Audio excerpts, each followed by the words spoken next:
So, here's the game situation. Down by 2 with 5.2 seconds left in the clock. Everyone inside the arena knows that the Lakers should protect the three-point line at all costs, so they won't get burned. As Haliburton draws multiple defenders, you can see that LeBron is camping at the paint guarding no one, while in fact, he should be somewhere up here to prevent the kickout. Haliburton then recognized the defensive lapse, and since LeBron was so far from his man, he got late on the closeout, and in return, Nembhard made them pay by burying a dagger to stun the Lakers at the buzzer. Now, you may say that it was a lucky shot, but we all know that if LeBron hadn't slept on D, the result of that game would have been different. See, in the last couple of seasons, a lot of people were criticizing LeBron for not giving enough effort on defense. While this may have to do with his old and weary legs, we can't deny the fact that LeBron's lackluster defense has been hurting the Lakers, especially in crucial moments. To get to the bottom of this, let's try to investigate further if LeBron James is really a huge liability for the Lakers on the defensive end. Now, one of the probable reasons why LeBron doesn't go all out on defense is that he's conserving his energy so that he can do more offensively.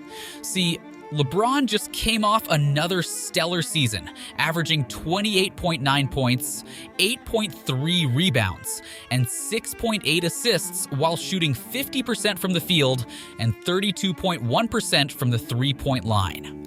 Entering his 21st season at age 38, LeBron shows no sign of slowing down at all, and his sustained greatness throughout these years has been just absolutely mind-blowing. I mean, this graphic right here shows the number of points scored and number of minutes played for the top 100 active players in the league right now. We see Luka, Embiid, and Booker scoring relatively more points than other players with a similar number of minutes played. And then we have players like Giannis, Damian Lillard, and Paul George who are incredibly efficient scorers. Then we get into the truly elite scorers zone with the likes of Steph Curry, James Harden, Russell Westbrook, and Kevin Durant. But see, far above anyone else, there's LeBron James, sitting at the top in a league of his own. If you compare his Raptor rating to other all-time greats, you can see that while the others flamed out early due to injuries and declining age, LeBron's just keeps dominating year after year. And last season, he registered a +4 offensive Raptor for the Lakers to show that he can still contribute at a high level.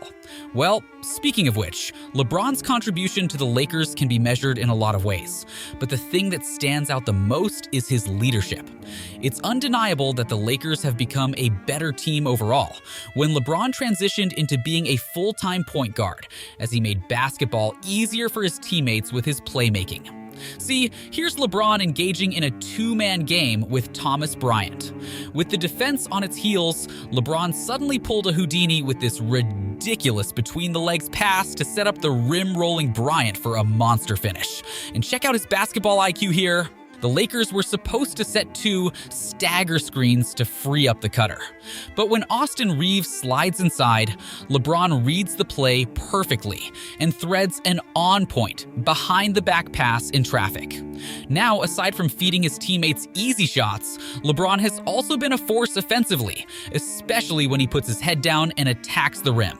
After securing the board, LeBron just pushes the ball hard, and with a 280-pound freight train gaining full steam ahead, you just have to get out of his way, unless you want to be zipped up in a body bag.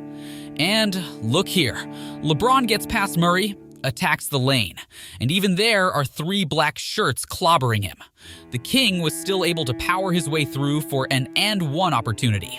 Last season, 68.4% of the Lakers' total points were generated from LeBron's 9.7 drive attempts per ball game, while 34.2% of total passes made and 10.9% of total team assists also came from James's downhill attacks. This is what makes LeBron so dangerous. Whenever he attacks the cup, he can either pass or take it straight to the hoop. And this leaves the defense vulnerable since they have no idea what LeBron will do next. Now that we have covered what he brings to the table for the Lakers in terms of facilitating and scoring, let's now move on to the main subject of this video, which is his questionable defense.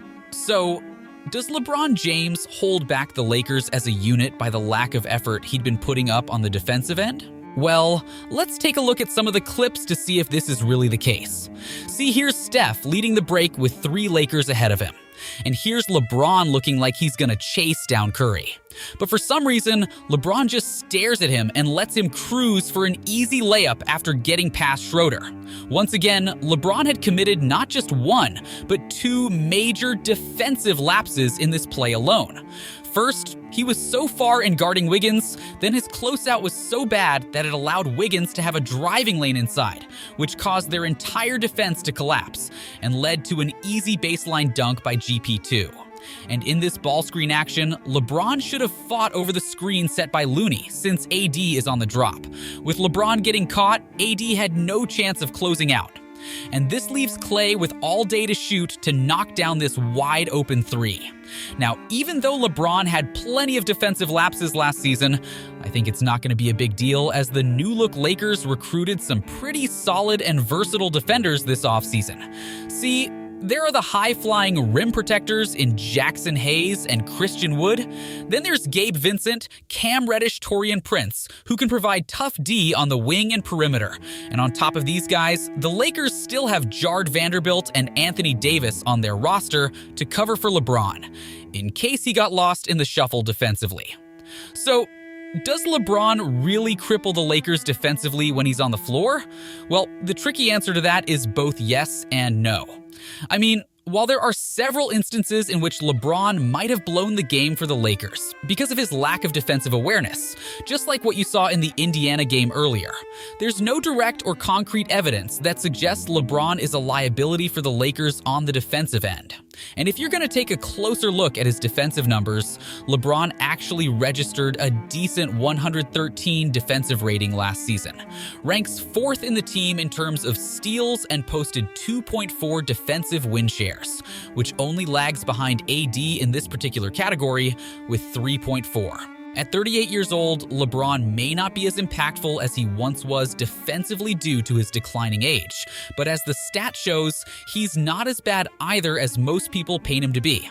If LeBron can take a couple of breathers and rest on defense, in exchange for bringing in more wins by carrying the scoring load and offensive responsibilities for the team, then I think this is a good trade-off that the Lakers can surely maximize. Besides, the Lakers have enough great defenders to cover for his defensive lapses, so LeBron's lackluster defensive at times should not be a cause for concern for the Lakers at all next season.